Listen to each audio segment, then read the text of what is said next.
Hi guys, Robbo46 here, welcome yourselves back to MotoGP 21 on the Xbox Series X. Now it is time for the penultimate round of our 100% race distance races. It is the penultimate round of the season for MotoGP. It is the Algarve Grand Prix at Portimao, and yeah, we've got a lot to talk through. I'm using Marc Marquez because that's who won the previous race at Misano. So that's who we're using for this race. I recorded this straight after recording a Ride 4 video. So the first few laps that I do are not great. So I make lots of mistakes in that. But yeah, I've got tyre wear off because the tyres are absolutely slaughtered around here. After this race, I actually went and recorded my career video, which will be up tomorrow at time of release of this one, and you'll see, you know, how quickly tyres go off around here. Doesn't seem to matter what you do, the tyres just don't last. So I turned them off for this, and I knew it was going to be a very, very difficult race. I usually do pretty badly around here. So MotoGP, Moto3, Moto2, I don't know why I said it in that order, but it was in a weird order for this round. So it was Moto3 first, then we had MotoGP, the second race of the day, and Moto2 was the final race of the day. But we're going to do it in the traditional order of Moto3, Moto2 and MotoGP at the end. Moto3 and Moto2 coming into this round, both those championships were still up for grabs. Spoiler, one of them was decided here. But we'll get into that because yeah, we've like I said, we've got a lot to talk about in terms of this Grand Prix. So yes, I'm using Marc Marquez, and yes, we just seen Zarco go down there. I think we may have touched the rear of his bike a little bit, but yeah, Marc Marquez was not racing this weekend, and he potentially might not race next weekend at the final race of the season as well. The story is that he suffered concussion during training, so he had a crash doing some training and unfortunately suffered concussion. There are a few other rumours going about, but we'll stick with that one at the moment because that's the one that seems to be the most true at the moment. But you never know, because apparently he hurt he bent his metal plate in his shoulder last season, opening some doors, which I don't believe. But yeah, so no Marc Marquez for this round, so it is a little bit strange me using him, but like I said, he won the previous race, hence why I'm using him here.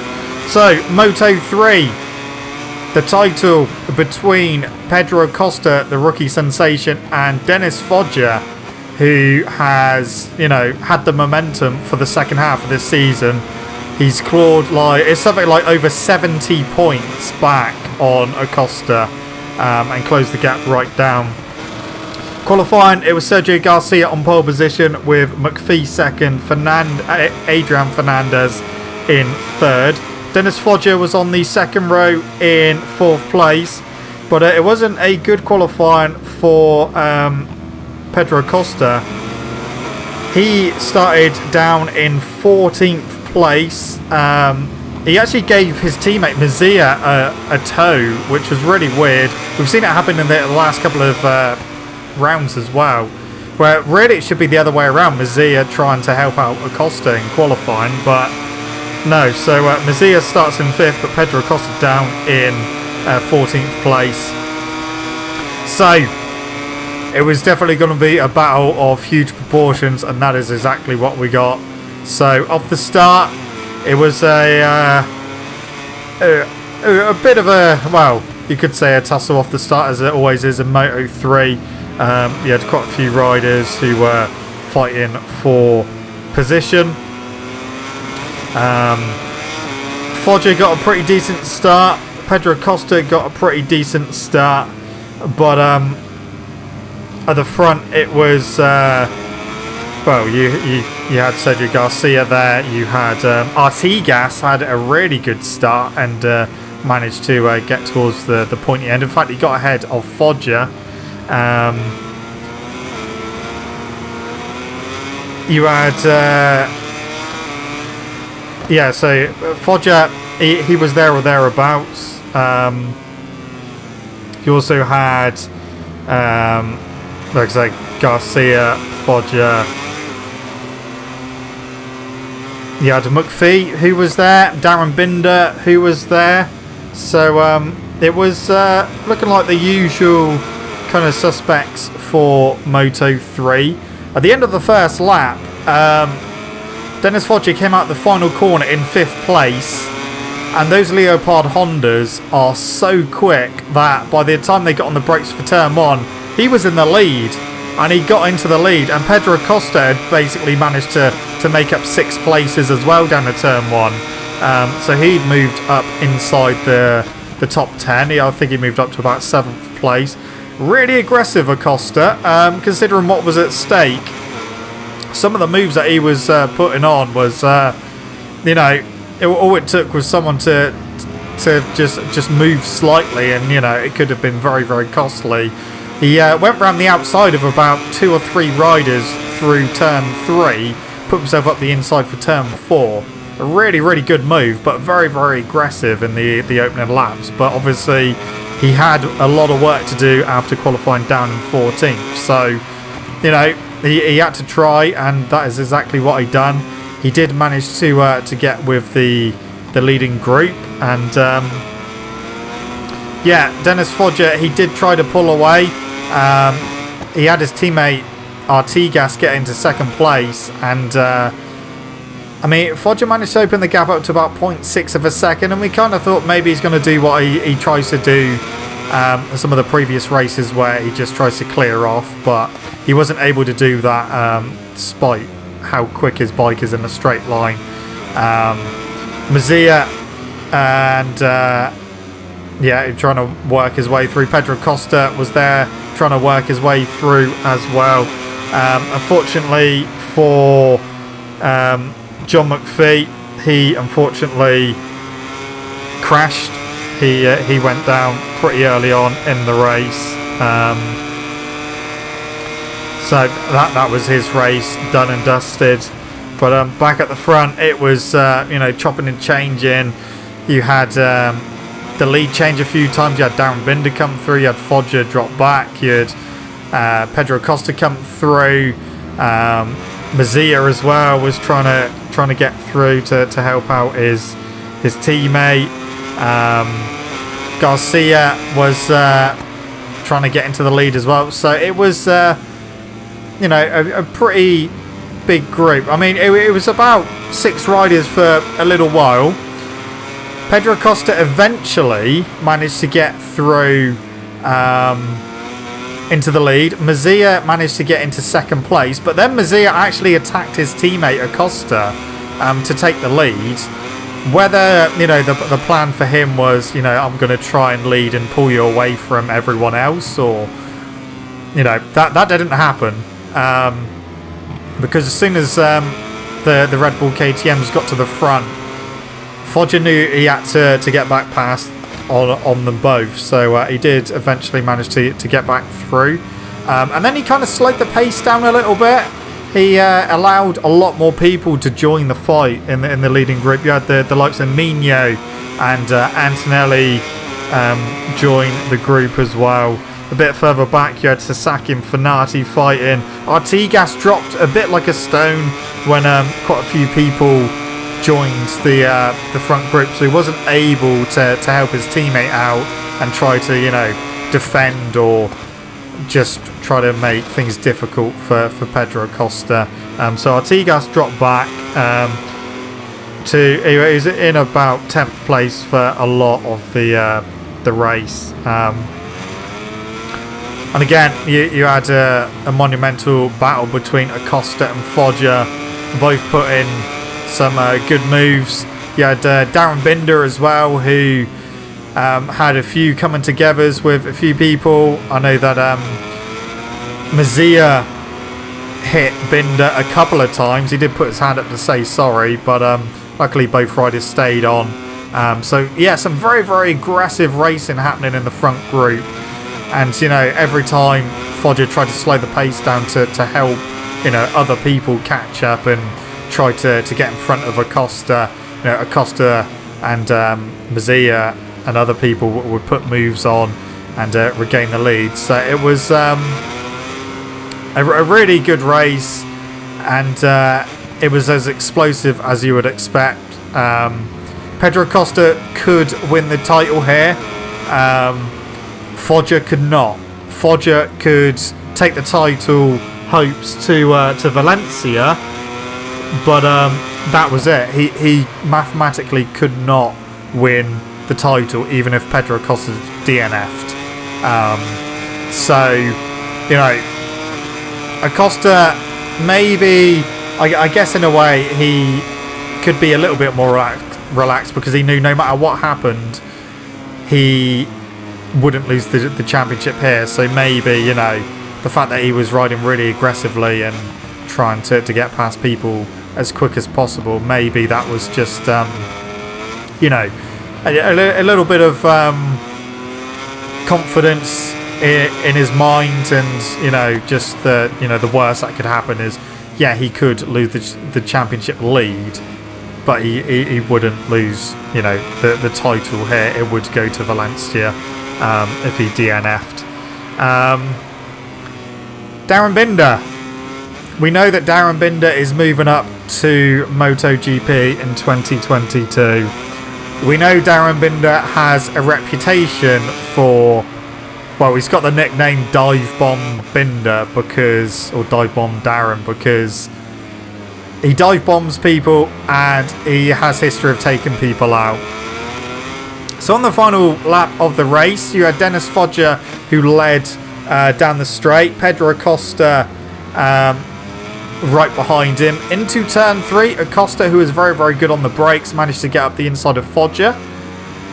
You had Garcia, who was in 3rd, and Darryn Binder was in 4th. Darryn Binder tried to outbrake Garcia. He completely outbraked himself. He wasn't going to stop for the corner, and Binder took out Dennis Foggia and Garcia.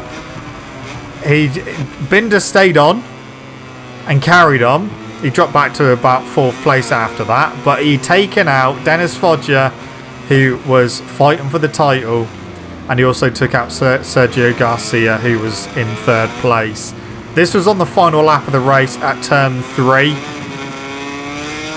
It was a stupid move. I know, he was trying to get up the inside of Garcia. I get that.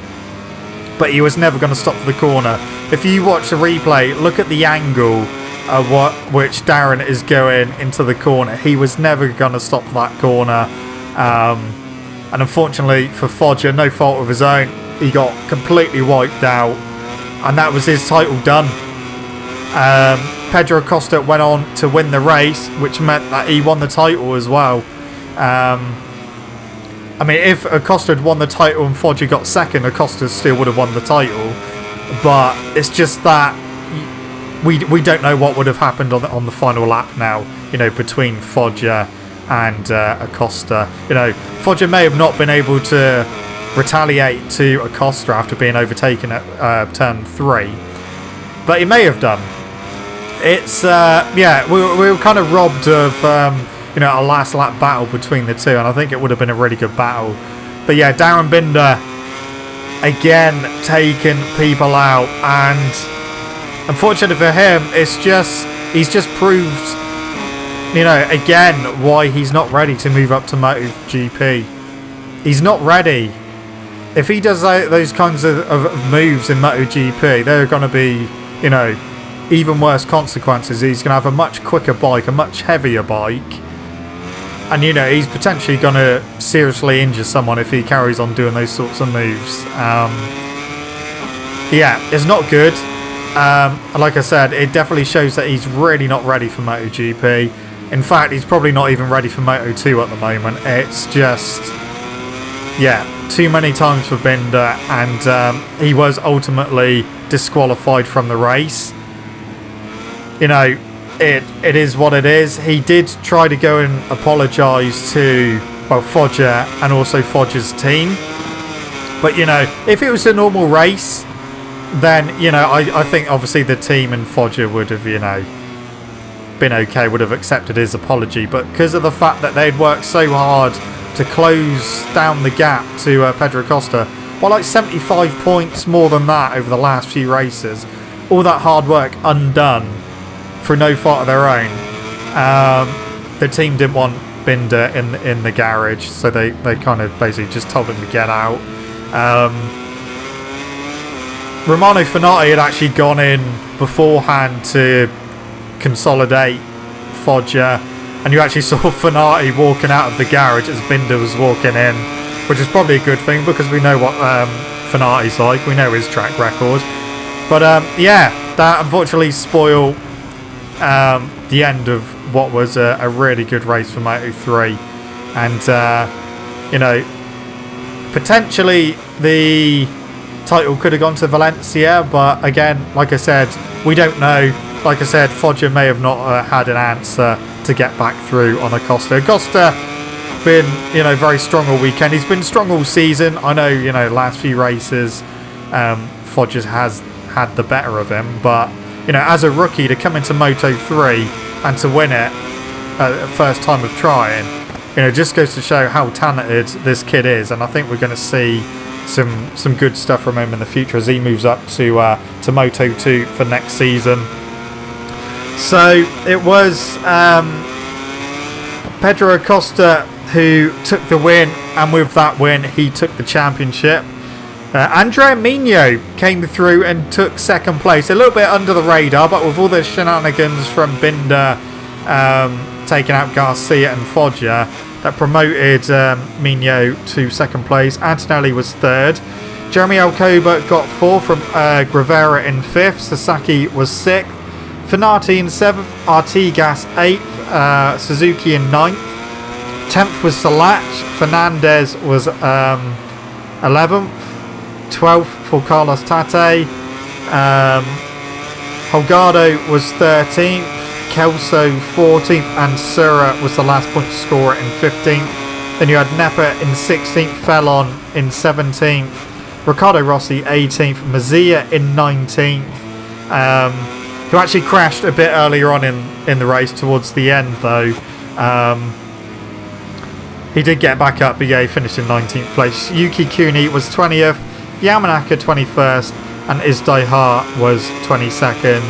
Koto Toba also crashed towards the end of the race, so the DNFs were Toba, Foggia, Garcia, McPhee, and Binder with his disqualification. So that was Moto3, and that was the title wrapped up.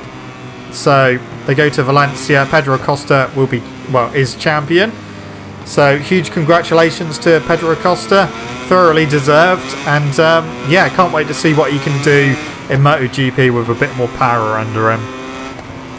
So it was MotoGP next, but we're going to go on to Moto2, which is the other title yet to be decided. So in qualifying, it was business as usual for the Red Bull IO KTM riders. We know when they came here earlier on in the season, they were very, very strong around here, and this weekend was no exception. So Raul Fernandez was on pole, from Romy Gardner in second place, and Digi Antonio completed the front row in third. Cameron Bobier had a good qualifying in sixth place. This is a track where obviously he raced here earlier on in the season, didn't do great in his first race here, but you know, he's got a bit of data now and a bit more track knowledge, so he was you know, looking stronger than what he usually is. And Marco Bezzecchi in 7th place, and Sam Lowes was qualified in 8th place. So Moto 2. So there was a slight difference in terms of rear tyres with the Red Bull KTMs. Fernandez decided to go with the softer rear tyre, as did Marco Bezzecchi. And Gardner went with the harder rear tyre, as did Sam Lowes and some of the other riders. So you had some riders on softs and some riders on the harder compounds. And you know, it was definitely one of those races where tyres were going to come into it, and they did. So we saw earlier on in the season that exactly happened as well. But yeah, it was Raul Fernandez who shot off like a scolded cat. He got to the front and he tried to pull away. Marco Bezzecchi managed to get up to second place just ahead of Remy Gardner. Gardner knew that he had to hang on to the front two for as long as possible, because the closer he was to them, the better chance he had of closing them both down towards the end of the race when that harder rear tyre was going to come into its own. Sam Lowes had a much better start this time round. Last time they came here earlier on in the season, Sam was on pole and he high-sided out of turn 1 on the first lap, so he had a much better start this time. And yeah, it was a bit of an interesting race. So Raul Fernandez was leading, Bezzecchi was second. Bezzecchi trying to go with him, but not able to keep pace with Fernandez, and Remy Gardner in third was trying his best to hold on. Raul Fernandez managed to get his lead up to about 1 second, and Bezzecchi managed to pull away by only about 0.4 of a second from Remy Gardner, which isn't a lot considering obviously he was on the soft rear tyre, and they were trying to obviously pull away as much as possible at the beginning of the race, but not too much to end up burning out their rear tyre. So the fact that caught the way to like midway through the race, that gap didn't get over 1 second. Remy Gardner was in a really good place. He managed to overtake Marco Bezzecchi and get up to second position. Meanwhile, Sam Lowes was in 4th place and looking like a little bit of a lonely 4th place at the time. He had a few DNFs with Somjkiat Chantra throwing it down the road. Albert Arenas, unfortunately, he has had quite a nasty crash. Ayagura had a crash as well. Both the Petronas boys of Jake Dixon and Vierge crashed out, and also Lorenzo Baldassari crashed out as well. So yeah, that was all the DNFs in the race. Back at the front, Remy Gardner was starting to close in on his teammate Fernandez. Now, if Remy Gardner won and Raul Fernandez finished 3rd or lower, Remy Gardner would wrap up the title. So Gardner was going for it. Obviously, Fernandez was trying to, push as much as he could to try and stay ahead, but you could visibly see where Gardner was making up the time. He had a lot more side grip, and he was just able to reel in Fernandez. Marco Bezzecchi, he had a few issues stopping the bike, and he unfortunately ended up dropping back quite far. Cameron Beaubier, like I said, he had a great qualifying, and he had a good race as well. He was inside the top 5. Other rookie Celestino Vietti was looking pretty good as well. He was inside the top 10. But yeah, Remy Gardner, he caught his teammate. He passed his teammate, and kind of thought, oh well, he's passed him. He's probably going to pull away quite easily now. But that wasn't the case. I think Fernandez had saved his rear tyre a little bit, because he was able to match Gardner's times for a little while. Yeah, Gardner was pulling away by 1 or 2 tenths here or there, but Fernandez was doing a lot of work on the brakes, which is very, very risky, because if he'd gone down, then obviously that would have been his title chance gone. And hats off to him for really pushing on the brakes and making up loads of time on the brakes. But as soon as it got to the final corner, Gardner was just able to open that throttle just that little bit earlier and get a good run onto the start-finish straight, whereas Fernandez was having to go a little bit more careful due to not wanting to slide or spin up the rear. So you had Gardner just edging away through the final corner, and then by the time they got down to turn 1, Fernandez was doing a lot of were making up a lot of time on the brakes and into turn 3 as well. Fernandez wasn't unfortunately able to get back past Gardner, and towards the end of the race he did start dropping back quite considerably, so those soft rear tyres were definitely giving up their best, and Gardner ultimately started pulling away by, you know, big chunks of time, half a second here, half a second there. The gap went up to 1 second, 2 seconds, 2.5, and you know, Fernandez was very, very lucky because with 3 laps to go, Sam Lowes, who, like I said, was also on a harder rear tyre, he started taking big chunks of time out of Fernandez, and it got to, you know, it was over 4 seconds, but within 2 laps, it come down to 2 seconds. And then on the final lap, you know, start of the final lap, the gap was down to, I think it was about 1.3 seconds. So Sam was really, you know, reeling in Fernandez, and, you know, Fernandez must have been thinking, oh, I really need to, you know, push as hard as possible now, otherwise we're going to end up, you know, losing not just second place but the title as well. Sam did try, but unfortunately he was only able to get within 0.8 of a second by the line. So Remy Gardner did go on to take victory, a very, very smart victory as well, choosing the correct tyre. Fernandez took an impressive second place considering the tyre he was on and considering how much he was risking on the brakes as well. A good second place for him. Sam Lowes did come home in third, a solid podium for Sam. But yeah, like I said, it was, you know, a little bit, getting a little bit hairy for Fernandez with Sam closing it. If there was one more lap, I do believe that Sam would have caught and passed Fernandez, but you know, he just ran out of time. So yeah, the title goes on to Valencia. Aaron Canek took 4th place. Beaubier took an impressive 5th.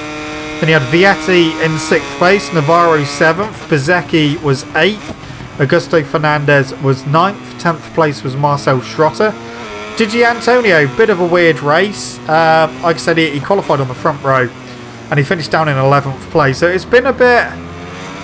Gigi Antonio has gone off the boil quite considerably this season. It's a bit concerning, but, you know, he has got a MotoGP seat. So whether he's just, you know, concentrating on that now, which is... you know, it will be interesting to see him in MotoGP. But Hector Garzo was 12th, Stefano Manzi 13th, Marcos Ramirez in 14th.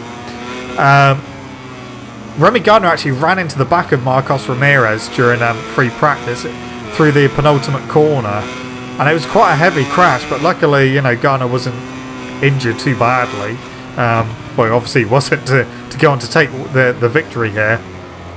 But Ben Snyder took the final point in 15th place with Algarve in 16th, Simone Corsi in 17th place, 18th was Sairin, Luti was 19th, Arbolino 20th, Nagashima 21st, Bulliger in 22nd, Baltus in 23rd, Joe Roberts 24th, Bisekursky in 25th, and that was the last finisher.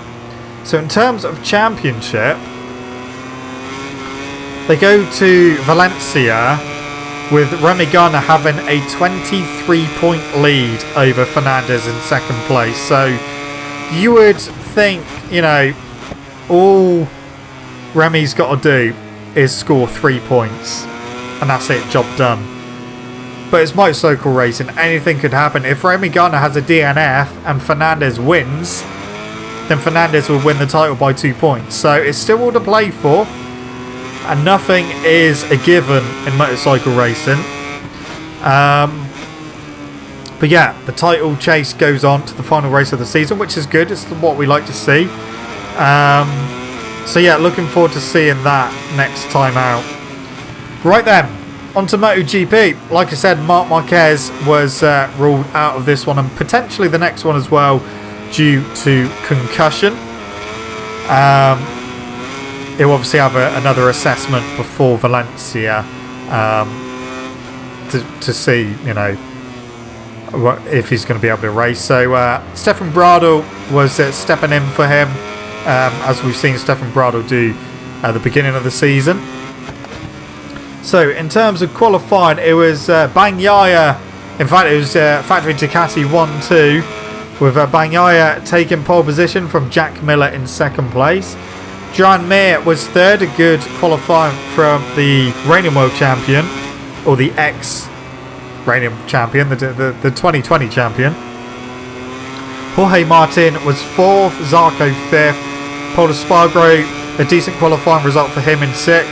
Quartararo, a bit of a disappointment for him in seventh place, but he couldn't quite put it together in qualifying. And Alex Marquez had a pretty decent qualifying as well in 8th position. So, yeah, it was looking like it was going to be a pretty decent race. It was a bit of a strange MotoGP race in terms of it was quite spread out. So off the line, Miller got the lead down to turn one. Bagnaia didn't get the best of starts, but did slot into second place. But then pretty much immediately managed to get through into the lead. And then, that was pretty much it. He was just able to do what Bagnaia does, which is very Jorge Lorenzo-esque. And, he managed to pull away a bit. Mir managed to get past Miller as well and slot into second place. He tried to go with Bagnaia, and he stuck with him for, a couple of laps. 3-4 laps. And then, he just couldn't quite hang with the pace of Bagnaia. Bagnaia was looking immaculate. And, it was really good showing from the Factory Ducati rider. It was such a shame to see him crash out of the previous race. But yeah, he managed to pull out a bit of a lead. Joan Mir had pulled away from Jack Miller, so there wasn't really too much of a fight happening at the front. Alex Marquez was having a really good start to the race. He got up to about 6th place and was looking really strong. Iker Lecuona was having a pretty decent weekend. He was inside the top 10. He qualified 10th and was inside the top 10. He topped one of the free practice sessions, and he was looking very, very strong all weekend. But again, just come race day, it just all fell apart. He ran off track at one point, and then it all went completely wrong towards the end of the race, which we'll speak about a little bit later. Zarco was trying his best to kind of go with the front guys, but wasn't quite able to. Jorge Martin was there as well, as was Pol Espargaro. But it was pretty spread out, like I said. Nakagami, I think he started in stone dead last place. Qualifying was a disaster for him. But yeah, he didn't do too badly. Managed to make his way through the field. Dovizioso was struggling. Morbidelli, who did qualify inside the top 10. In fact, Morbidelli, he qualified in 9th place. He was looking like he was getting back to some sort of form, but in the race it kind of just fell apart. And again, he dropped down to 17th place, which was the last finisher. So I think he's looking forward to finishing this season and getting some rest from that knee. And it's not been a good season for Morbidelli, but like I say, he just dropped like a stone. Back at the front, Bagnaia was just clicking off the laps. Mir was clicking off the laps as well. Miller was looking pretty strong in 3rd place. Quartararo was stuck behind the roadblocks of the Pramac Ducatis. He couldn't get past him. Obviously, he could stay with him on the corners, but as soon as it came to that straight, he could not stay with them. They just pulled away. So he had to do it all again through the corners to catch back up. He did manage to get past Zarco at one point, But then, like, a couple of laps later, Zarco just blasted straight back past him down the straight, and yeah, wasn't able to do anything. He did eventually. Zarco got ahead of Jorge Martin, and then Quartararo got ahead of him, and then Quartararo crashed. He crashed out, obviously just trying to push too hard to, you know, make up time on the brakes, and lost the front. And the world champion went down. The first major mistake he's made all season, and the first non-finish he's had all season. It's you know, it's definitely a good job that he wrapped up the title with the previous race. Because can you imagine if Bagnaia won the previous race, and then Quartararo just, you know, well, ended up crashing here. I mean, I'm sure if the title was still up for grabs, Quartararo probably would have just settled and you know, not tried to rush too much. But so he kind of had, you know, that to play with. That, you know, he didn't have too much to lose. So yeah, unfortunately for him, he went down. Danilo Petrucci unfortunately didn't finish the first lap again. He ended up crashing out. Alicia Spargaro only managed a few laps before he crashed out. Like I said, Fabio Quartararo crashed out whilst fighting with the Pramac Ducatis. Alex Marquez then made his way past Zarco and into 4th place, and actually caught Jack Miller and was fighting with Miller for a little bit. He actually got into 3rd place for a little bit before Miller was able to get back past him a few laps later to regain that 3rd position. Paulo Spargaro was starting to make a bit of progress as well. He managed to get ahead of Jorge Martin. Bastianini was, you know, I do love the way that Bastianini goes about his place. He just seems to go under the radar in pretty much every single race, and he got inside the top 10 again. And you know, as a rookie, he's doing what he can to make sure he's on an updated bike next season, and he thoroughly deserves it. He's raced really, really well this season, and you know, his results show that. So let's hope that he gets a better spec Ducati next season. But yeah, he just quietly goes about his business, and you know, you don't see a hell of a lot of him during the race. I know that the camera did cut back to him at one point, but yeah, he just goes about his business very, very quietly, and like I said, very under the radar. But you know, back inside the top 10 again. So yeah, Bagnaia, he went on to take the win, but on the final lap, Iker Lecuona, who was just behind Miguel Oliveira, went for an overtake. So he was behind Oliveira for, you know, a few laps. He'd already ran off track and, you know, lost some time. Oliveira wasn't having the best of races or the best of weekends around here, struggling a little bit. But into the next corner, which is turn 13, Iker Lecuona went up the inside, maybe a little bit too hot, lost the front, went down, and unfortunately took out Miguel Oliveira. So Oliveira and Iker Lecuona both out of the race. It was a very nasty crash. Oliveira was stretchered away, but luckily both riders okay. Yeah, just Iker Lecuona just making a little bit of an optimistic overtake. And you know, that corner can suck you in a little bit, and you know, he was committed to the overtake, and unfortunately he wasn't able to pull it off, and unfortunately for him, he lost the front and went down. So those were the last 2 riders to DNF out of the race. So Bagnaia went on to take victory from his I was going to say teammate there, but it's not his teammate. Joan Mir took home his best result of the season, a 2nd place. Bagnaia's teammate Jack Miller did manage to hold on to 3rd position just from Alex Marquez at the end there. It was very, very close between the two of them. In fact, it was half a tenth of a second covering Miller and Alex Marquez. But good to see Alex Marquez having a good, solid weekend.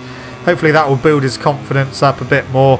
Obviously looking forward to getting on to the 2022 Honda, which looks like it's going to be an absolute weapon.